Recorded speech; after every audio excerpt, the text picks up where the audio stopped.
It is just a temporary garage space, Jess. The insurance alone on the 911 Turbo is more than your annual salary anyway, so let us not pretend we are splitting the registration. My salary paid the rent on this exact apartment for 3 years, while your app was just code on a napkin, Mark. And I have properly compensated your startup investment with a generous allowance increase. Use the shared card for groceries. Just stop tracking my wire transfers like an auditor. When Mark's logistics software sold to Enterprise Venture Capital for $12 million, I thought our life together was finally safe. I did not realize that the moment he gained a 7-figure net worth, he would quietly subtract my worth entirely. Every dinner became a lecture on asset allocation. Every shared memory was rewritten as a favor he funded, and the man who once cried in my kitchen over a failed server crash started looking at me like I was just another line item on his depreciation schedule.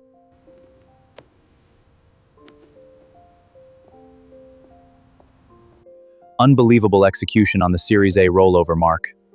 And keeping personal expenses entirely segregated from corporate assets? Smart discipline. Most spouses try to sink community property into consumer toys. Colin, we built the layout of that user interface on our kitchen table. My name was legally on the incorporation filing until November. Jess has a very dramatic imagination. She thinks grading 8-year-old spelling tests qualifies her as a venture capitalist.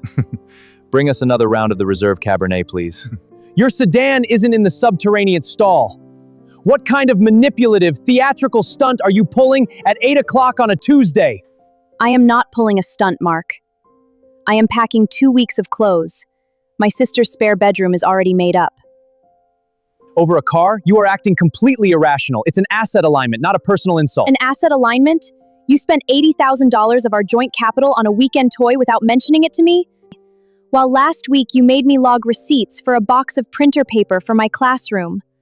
Because my venture earnings are governed by venture logic. You are looking at spreadsheets through the lens of a middle school teacher who doesn't understand liquidity events or corporate tax shelters. Say it again, Mark. Say it without hiding behind corporate jargon. Fine. You want it raw? You bring home $42,000 a year. I manage multi-million-dollar capital distributions now. We are simply operating in entirely different tax brackets, Jessica.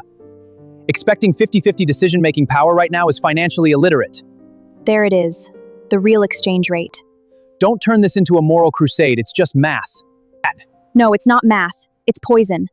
You look at me across this exact kitchen island and you don't see a wife anymore. You see an outdated piece of software you're too loyal to uninstall. That is completely unfair. I am not your tenant, Mark, and I am not your employee. I am your partner, but you have spent the last 6 months making sure I feel like a dependent charity case in my own home. Every dinner is an audit. Every conversation is a pitch deck. You kept my name off the incorporation filings because you were terrified I'd take half of what we built on this kitchen table when code was just text on a notepad. I protected what we built from collapsing under amateur management. You wouldn't survive a single board meeting with Tier 1 investors. You cannot just walk out over a financial restructuring. We have tax filings. Keep the taxis. Keep the car. Keep your precious $12 million valuation. I am staying at my sister's until the property manager changes the locks and serves you with the papers. Papers? Jess, wait, don't be insane. We can talk about budget allocations. We can hire a wealth manager tomorrow. The only thing left to audit, Mark, is how fast you turn this empty house into a very expensive cage. You were right. I didn't just buy a car, Jessica. I bought an excuse to look down at the only person who believed in me when my servers were sitting on milk crates. I spent millions learning how to be cruel, and it nearly cost me the only thing that ever mattered. Remorse isn't an apology speech, Mark. It is an operational change. 50% deed transfer on this property, full primary signing rights on the venture account, and I liquidated the sports car this morning. Your name is back on the foundation papers where it always belonged. You don't need a board meeting to win me back, Mark. Just sit here with me, over coffee, like we used to before any of the money ever started. You know I love you, sweetie. I love you too, Mark.